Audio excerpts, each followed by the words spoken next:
Okay, let me get into the, if time runs out here, I want to get into the Bob Woodruff and Michael Lewis stuff that I mentioned in the first hour of the Busy broadcast.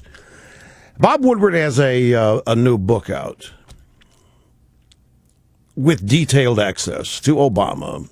And what's been reported so far has been the near breathtaking success that might have had on the verge of happening on a debt deal last summer, but that Boehner finally backed out because after they had a deal, Obama came back for more tax increases. Boehner said, "I've had it, to hell with it," and walked away, wouldn't even answer Obama's phone calls. So that's what's been reported.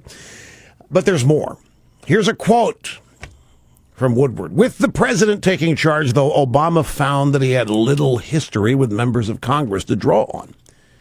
His administration's early decision to forego bipartisanship for the sake of speed around the stimulus bill was encapsulated by his then chief of staff, Rahm Emanuel. Quote, "We have the votes. F them." He's quoted in the book as that. "We got the votes on the stimulus. Screw these guys." They didn't even have, in fact, after the 2010 midterms, they were so shocked. And they're still reeling from this, by the way. After the 2010 midterms, they were so shocked. They didn't even have Boehner's number. They didn't know how to get hold of him. That's how out of the picture the first 2 years the Republicans were. It was screw them. They weren't consulted. The Republicans couldn't stop the Democrats on anything. Health care, you name it. Stimulus. They didn't have the votes to stop anything. And that's why all this talk about the mess that we're in being caused by Republicans for the first 2 years of the 3.5 we've had Obama, he had total political control of Washington. The Republicans could not stop him. None of this, therefore, can be blamed on the Republicans. They weren't even factors. Obama didn't even have their phone numbers, for crying out loud. Obama's relationship, from Woodward's book, Obama's relationship with Democrats wasn't always much better, though. Woodward recounts an episode early in the Obama presidency when then Speaker Pelosi and Dingy Harry were hammering out the final details of the stimulus bill. Obama didn't even do that. He made them write that. He told them what he wanted, ditto health care. Obama phoned in to Pelosi and Reid when they were having a meeting to deliver a high-minded message, Woodward writes. This is not a compliment. What he means is that Obama called him and started big-timing him. He went on so long that Pelosi reached over and pressed the mute button on her phone so that she and Dingy Harry could keep working without Obama hearing that they weren't paying attention to him. This is in Bob Woodward's book. Here's another. Boehner told Woodward they never had their act together over there. The president, I think, was ill-served by his team. Nobody in charge. No process. I just don't know how the place works. To this day, I can't tell you how the place works. There's no process for making a decision in this White House. There's nobody in charge over there. That's Boehner in the book. Now let's move on to Michael Lewis. And don't forget, again, 2010 midterms, they were so surprised by the outcome. They were so detached from Republicans, they didn't even know how to get hold of Boehner. Didn't even have his number. Vanity Fair profile of President Obama. For months, we've known that Michael Lewis was working on one, and it was going to be something special. The access he was being granted was unprecedented. Finally, this is from Business Insiders, by the way. Finally, today, we obtained a copy of Vanity Fair's October issue to read Lewis's moving piece called Obama's Way. Lewis describes a man whose brain is wired to subvert the establishment and to think outside normal parameters. This deeply affects the way he makes decisions. Take his decision to invade Libya, for example. Lewis had the privilege of watching the president decide to send troops into battle. Michael Lewis describes a scene in which the normal cast of characters had been assembled, either physically or virtually, in the Situation Room in March of last year. He had Susan Rice, the UN ambassador, Hillary Clinton, Secretary of State, Joint Chiefs were in there. They had set out to decide if the U.S. would intervene in Libya. The then dictator Muammar Gaddafi was racing across the desert in jeeps and tanks, heading for the rebel stronghold of Benghazi, a city of 1.2 million. He had threatened to cleanse the country house by house. Naturally, as Obama's advisors described in the meeting, that meant a massacre. Before the president goes into a meeting, he is told who will be there and what they will contribute. He's told who's going to be in the meeting. His meeting. It's a roadmap. In this particular meeting, after each attendee shared something about Libya, Obama would decide if he would do nothing or, as European leaders had proposed, create a no-fly zone over the country. According to Michael Lewis, who wrote the piece, and as is Obama's practice when decisions are truly difficult, he went off the roadmap and asked, would a no-fly zone do anything to stop the scenario we just heard? After it became clear that it would not, Obama said, I want to hear from some other folks in the room. And so Obama changed the question. It became, should we act in Libya? The details would come later. The president heard from his speech writer, who would have to explain the decision. Now stop and think, folks.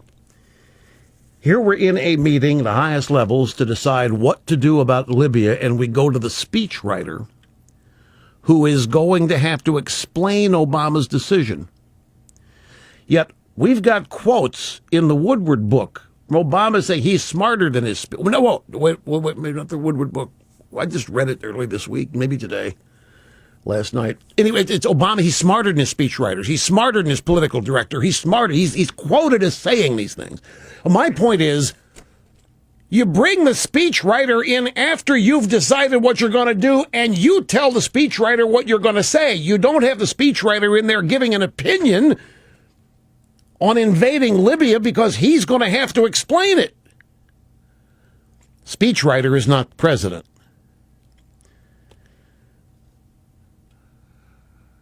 So, he heard from his speechwriter, an advisor to Joe Biden, who had been in attendance at the meeting and served under Clinton, and both said they felt the intervention was necessary. So the speechwriter and an advisor to Biden tell Obama, yeah, I think we got to go. Lewis writes, his desire to hear from junior people is a warm personality trait as much as a cool tactic, of a piece with his desire to play golf with White House cooks rather than with CEOs, and basketball with people who treat him as just another player on the court. To stay home and read a book rather than go to a White House cocktail party. What kind of BS is this? Anyway, I think that I don't know what Lewis thinks he's done here, but the people who quote from this piece obviously think that they have uncovered this great bit of news about Obama. He's such a wonderful guy, talks to the underlings, and it would rather play golf with the White House cooks than CEOs. A roadmap for decision? He doesn't know. He's told who's going to be in the meeting and what they will contribute. He doesn't determine who's going to be in the meeting. A no-fly zone? A no-fly zone? That's only half a loaf. At this point, this guy can't make a decision. It's the same thing Boehner says in the Woodward book. A speechwriter giving an opinion on whether or not we go to war.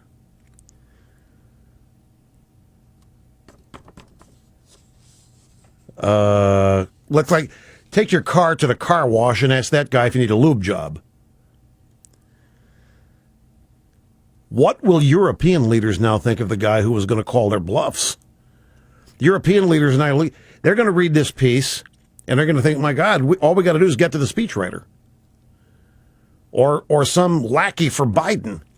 It was Jody Cantor, that devastating piece Sunday in the New York Times called The Obamas, where Obama said he could do everything better than anyone else. And the name of Woodward's book is The Price of Politics. That New York Times piece Sunday we talked about this, where talked about how people were not impressed with Obama at all, and how they were embarrassed how cocky he was. Remember, we discussed this yesterday or the day before. And now, wait till Dmitry Medvedev and Putin get hold of this. Remember, Obama at some G whiz meeting said to Medvedev, just give me some latitude here, flexibility here. After the election, I'm going to have a lot more flexibility. Which meant, look, just tell Vlad to cool it. I'll be able to get rid of all the nukes after I'm reelected, or something. A little help with Israel, too. I bet, yeah. So now here's Putin. Nobody ever leaves the KGB. If Putin and these people are going to read this, the Iranians are going to read this. Mahmoud Ahmadinejad is going to say, the speechwriter will determine whether or not they come after our nukes. Oh, we are in deep doo-doo here, folks. This is not good. The state